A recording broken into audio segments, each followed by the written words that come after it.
स्वागत है आपका हमारे चैनल दिव्यात्मक कथा में। आज हम बताएंगे मत्स्य अवतार की संपूर्ण कथा। भगवान विष्णु ने समय समय पर विभिन्न अवतार लिए हैं, जिनमें मत्स्य अवतार मछली रूप उनका पहला अवतार माना जाता है। यह अवतार सतयुग में हुआ था और इसका उद्देश्य प्रलय, महाप्रलय के समय वेदों की रक्षा करना और सृष्टि को पुनः आरंभ करना था। सृष्टि के आरंभ में जब भगवान ब्रह्मा ध्यान में लीन थे, तभी उनके नासिका से वेद, ज्ञान के स्रोत, प्रकट हुए। वेद संपूर्ण ब्रह्मांड के ज्ञान का भंडार थे और वे ही धर्म, कर्म, यज्ञ और जीवन जीने के सही मार्ग को दर्शाते थे। उसी समय हैग्रीव नामक एक असुर ने छल से वेदों को चुरा लिया और उन्हें रसातल, गहरे सागर में छिपा दिया। वेदों के चोरी होने से संसार में अज्ञानता और अराजकता फैलने लगी। भगवान विष्णु ने देखा कि यदि वेद नष्ट हो गए तो सृष्टि का संतुलन बिगड़ जाएगा। इसलिए उन्होंने वेदों की रक्षा करने और संसार को एक नए युग में प्रवेश कराने के लिए मत्स्य अवतार लिया। सूर्यवंश में एक महान राजा सत्यव्रत राज्य करते थे। वे अत्यंत धार्मिक, दयालु और भगवान विष्णु के अनन्य भक्त थे। वे प्रतिदिन नियम से नदियों में स्नान और जल का अर्घ्य देते थे। एक दिन जब सत्यव्रत नदी में स्नान कर रहे थे, तब उन्हें जल में एक छोटी सी मछली दिखी। जैसे ही उन्होंने अपने हाथों में जल लिया, वह मछली उनके हाथ में आ गई और उनसे विनती करने लगी, हे राजन, मैं बहुत छोटी और दुर्बल हूं। बड़ी मछलियां मुझे खा सकती हैं। कृपया मेरी रक्षा करें। राजा सत्यव्रत को मछली पर दया आ गई और उन्होंने उसे अपने कमंडल जल पात्र में रख लिया। लेकिन कुछ ही समय में मछली इतनी बड़ी हो गई कि कमंडल में समाने लगी। राजा ने सोचा कि इसे एक बड़े घड़े में रख दिया जाए, लेकिन मछली वहां भी बढ़ने लगी। तब उन्होंने उसे एक तालाब में डाल दिया, लेकिन कुछ ही क्षणों में मछली तालाब के आकार से भी बड़ी हो गई।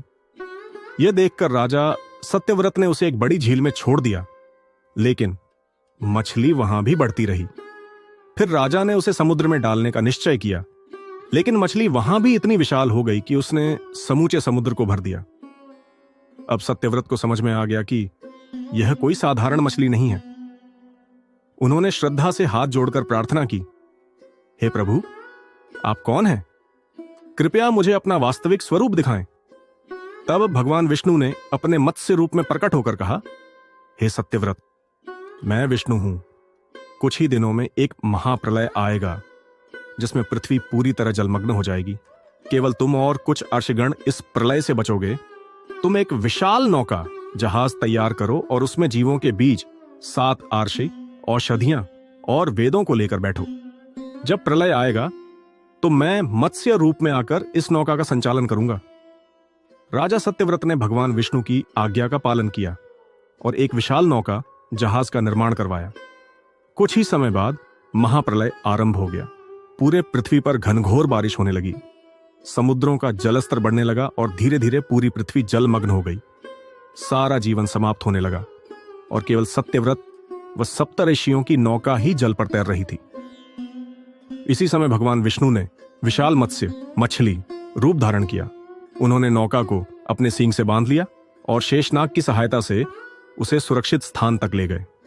इस यात्रा के दौरान भगवान विष्णु ने राजा सत्यव्रत और सप्तर्षियों को वेदों का ज्ञान दिया, ताकि जब प्रलय समाप्त हो और नई सृष्टि की रचना हो तो वे इसे फिर से स्थापित कर सकें।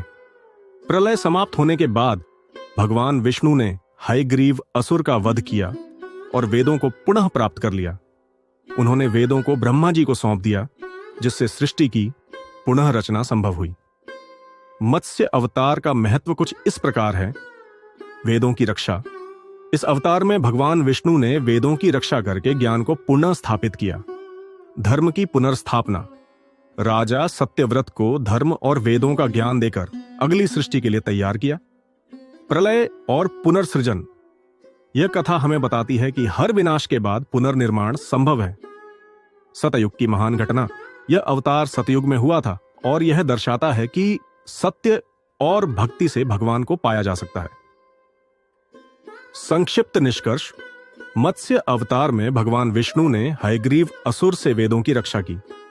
उन्होंने राजा सत्यव्रत और सप्तर्षियों को बचाया और उन्हें नए युग के लिए तैयार किया।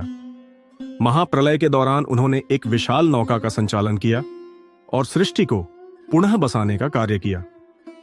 यह कथा ज्ञान, भक्ति, सत्य और पुनरुत्थान का संदेश देती है।